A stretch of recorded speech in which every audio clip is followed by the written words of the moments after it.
Hey everyone, Tenja here, and in today's video we'll look at May 7th to May 13th and see what all I did in World of Warcraft. To start off, this was a pretty busy week. We were into our third week of Season 4, which allowed me to get my third antique bronze bullion, and that allowed me to buy Jigglesworth Sr. I like this mount, but I have one problem with it. My human warrior, the legs look kind of funky hanging off the side of it. They kind of angle out, where on my other cat mounts, they seem to hug the body a little better. But besides that, I really do like this mount. Also, 10.2.7 dropped this week, and that gave us all a little bit of something to do. We got to mess with the Dark Heart content, which I think took me about a half hour, 45 minutes. Wasn't too bad, a little on the short side. And then we got Heritage Armors, for both the Draenei and the Troll. The Troll one I really like. I was waiting for that to come in before I actually transmogged my Troll's armor, and now that it's here, this is what it looks like. I'm not a fan of the Troll helm. I wish they would have done something a little different, but I can just turn that off. The Draenei one, well, that's not a bad looking set. I just don't care for the shoulders or the helm on this set. The rest of it looks pretty good. I'll just have to find some shoulders to put with it if I use it. And finally, I did make it into my weekly farms, so let's take a look at them and see how I did. I started off like I do every other week, going after the Scythe of the Unmaker. For this I have to head over to Antorus, the Burning Throne, and I have to do it on Mythic because I'm after the red version. Once I got over there, I made sure I was set to Mythic and I headed in. I worked my way back to Argus the Unmaker, I took him down, and again, I didn't see the Scythe drop again this week, so I'll be back here next week. Next up, I went after the Cartel Master's Gearglider. For this I have to run Tajavesh, and this is the last 5-man mythic mount I need. Once I got over there, I headed in, and I worked my way back to Solia. I took him down, and got attempt number 9 on this. My attempts are pretty low on this, so I'm still not expecting to see it anytime soon, but I'll just keep at it. Who knows, maybe I'll get lucky. Now I headed over to a BFA raid. It was Battle for Dazar'alor. Out of here I'm after G.M.O.D. And first up I'm going to do it on LFR, and being I'm doing it on LFR, it'll drop off Jaina Proudmoore. I got in there and worked my way back to Jaina and took her down. This gave me attempt number 40 on the G.M.O.D mount, but again this week I didn't see it, so it's another one I'll come back to. Next up I went after the Glacial TideStorm. For this I have to run Battle for Dazar'alor, but this time it has to be on Mythic. This will drop off of Jaina Proudmoore again, and Blizzard just changed it so you can now solo this. Since I have all the plate gear out of here, I just hop in and take the skip back to Jaina. I take her down and got attempt number 38 on this mount. I didn't see a drop again this week, so I'll be back here again next week. Now I headed to the Shadowland raids. First up on my list was the Sanctum Gloomcharger. For this I have to find a group in Group Finder, but once I find one, we head in, work our way back to the 9, and make pretty quick work of them.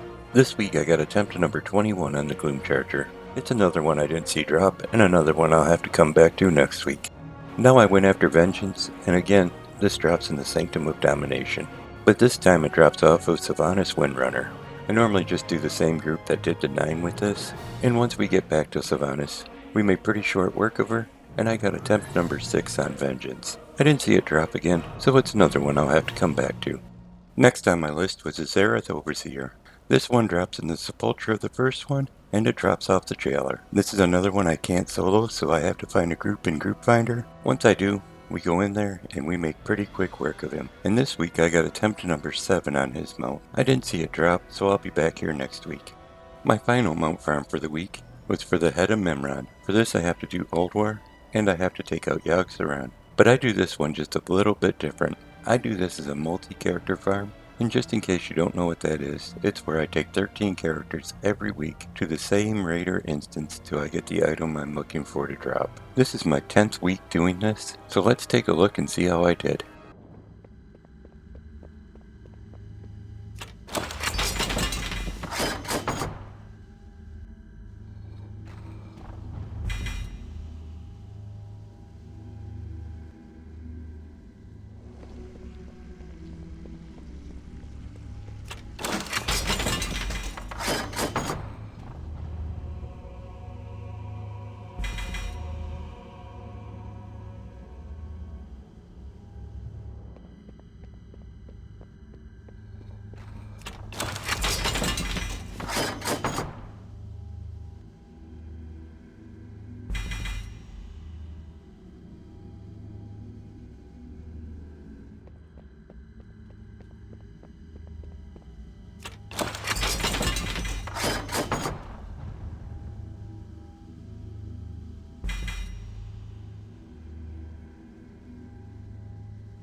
Well, there we are, 10 weeks down, and still no luck. They usually aren't quite this bad, and this system usually works out pretty good for farming mounts, so I'm gonna just keep at it, and I know I'll see it sooner or later.